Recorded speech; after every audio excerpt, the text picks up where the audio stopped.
So John Van der Vert asks, and maybe this is more relevant to Filip or Naila, as someone who is new in the field of recordings, how do you start researching into recordings in a country not known for the preservation of recordings? So okay. Any ideas about that? Can you hear me? Yes, yeah.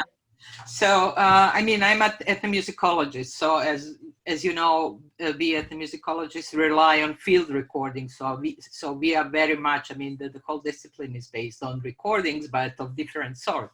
So how I came, and the fact that there are no systematic institutional preservation is precisely the reason to start this project, right?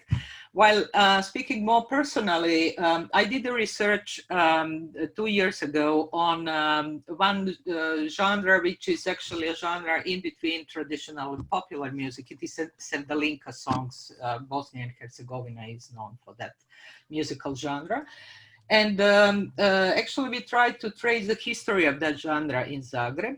And in doing that, I mean, on and on, we face the fact that dynamics between live performances and recordings were extremely important for the development of the genre. And so if in that sense, it seems to me, I mean, also referring to previous speakers, that actually it is not, you know, these separate domains, and but I mean there is a constant dynamics between one and another.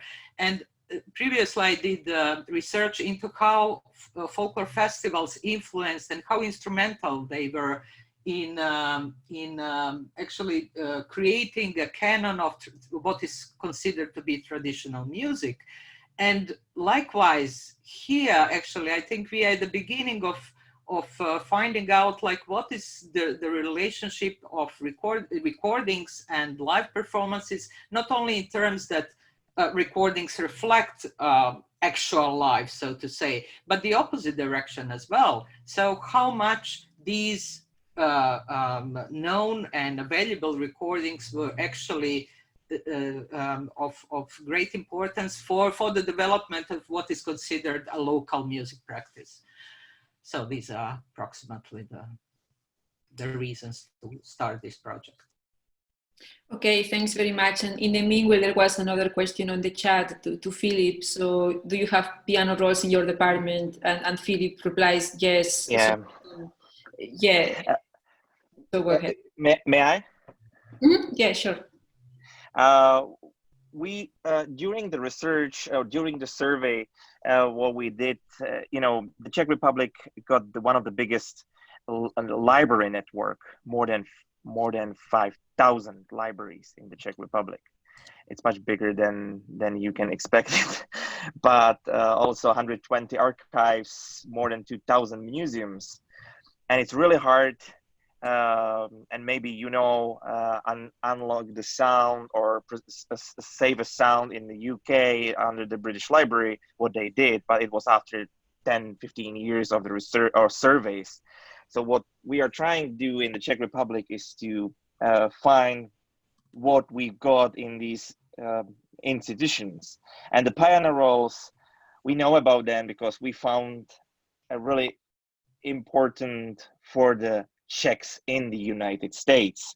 So my research is also now more connected with the United States and the Czechs in the United States at the end of the 19th century and early 20th century, because more than 300,000 Czechs were in Chicago early 20th century, in New York, Cleveland, Texas.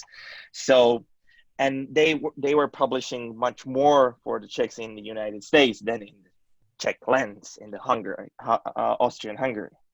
So yeah, we found in Technical Museum in Brno, they got a lot of, and we are trying to connect them with the Stanford, Jerry McBride, with the Zurich, with the Italy, I think in Padova, but we never started with some kind of research. You know, we are focusing the cylinders when the cylinder machine came to the Czech lands, if it was still Wangeman in the 1888, etc., etc. So I will really appreciate any kind of connection under the group of early recordings in Europe, because the same problem you've got in Croatia, you've got in Germany, you've got in France, you've got in the UK, etc., etc. So to connect these things and to publish some kind of really how I met it for Edison phonograph for the first time will be really amazing.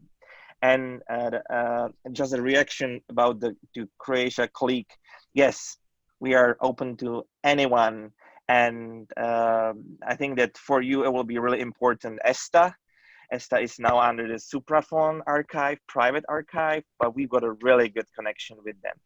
And not luckily, but very sad, maybe some of you know Gabriel Gessel, the private collector. He died 3 months ago. He was my mentor. I was a mentee for him. And so we are trying to continue in his work, but we lost. Everybody lost. So the Czech Republic is the heart of the Europe, and we are really open to any kind of contribution. Perfect. Thank you. So there's another question from Tito for Filip. Is it possible to know the approximate cost of the machine to digitize cylinders? If you don't want to make it public, you can maybe find a way. It's okay. In private, it's okay. I've been. I'm not sure from where you are. I've been in Fonoteca Nacional, so I've got a friends there. In the institution. Maybe we met, I don't know. The cost of the machine, if I'm right, and also the machine can do, all kind of size cylinders. So from the classic one to the opera one, the big ones. The really important of this machine is that you can really use the wow effect. Everything is measured by the computer, by the laser. You can do the without the stylet and with the stylet. Still, the stylet or the needle is the most important connection with the groove. But you will all calculation, and we really also play the broken discs. So it's really good. The cost, if I'm right, $50,000. But if you can compare with the Archaeophone, with the CPS1 from the John Levin, for us it will be amazing to got all of them and to compare. But it's if we got them, if you got a chance to buy the Ferrari, you will buy the Ferrari. So we are really happy that we've got this machine, because another colleague about the research, field research, after that we found 200 cylinders of Haba from the 1920s somewhere in the Prague Conservatory. We found from the Waldstein family, the royal family in the 19th, 18th, 17th century, 100 cylinders somewhere in the museum. And now we've got a chance to hear. That's the point, to preserve the content. Yeah, I'm a little bit. Had a home model and a Bettini reproducer.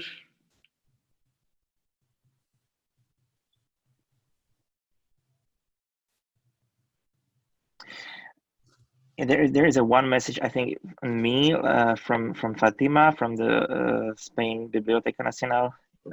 If I'm right, last year a colleague from the GHD group set up the meeting for the Spain institutions. It was really important that the Ministry of Culture in the Spain did this, and I was there as a one speaker about talk about the virtual national phonothek and non-existing national sound archive in the Czech Republic.